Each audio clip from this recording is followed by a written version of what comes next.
War 2లో ఎన్టీఆర్ గారు villain గా, హృతిక్ రోషన్ గారు హీరోగా, అయాన్ ముఖర్జీ గారు ఈ ఫిల్మ్ ని తీస్తున్నారు. కానీ నిజానికి ఈ ఫిల్మ్ తీయాల్సింది సిద్ధార్థ్ ఆనంద్ గారంట.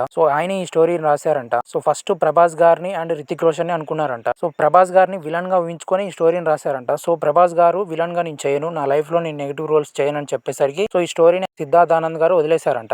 యష్ రాజ్ ఫిల్మ్స్ వారు ఈ స్టోరీ బాగా రావడం వల్ల అయాన్ ముఖర్జీ గారికి ఈ స్టోరీని ఇచ్చి వార్ 2 మీరు తీయండి చెప్పారంట.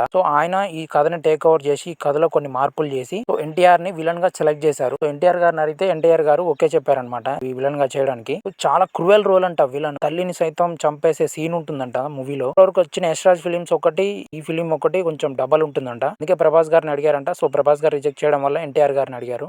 నాకు అర్థం కాని విషయం ఏంటంటే బాలీవుడ్ ఎందుకంటే టాలీవుడ్ వాళ్ళని విలన్ గా సెలెక్ట్ చేసుకుంటుంది, సౌత్ ఇండియా వాళ్ళని విలన్ గా ఎందుకని తీసుకుంటున్నారు? ఒకేలా చూస్తున్నారేమో మేబీ. ఎన్టీఆర్ విలన్ గా చేయడం మీకు ఎలా అనిపిస్తుంది? మీకు ఇష్టమేనా? ఎన్టీఆర్ ఫ్యాన్స్ మీరు ఏమనుకుంటున్నారు? కామెంట్ సెక్షన్ లో చెప్పండి.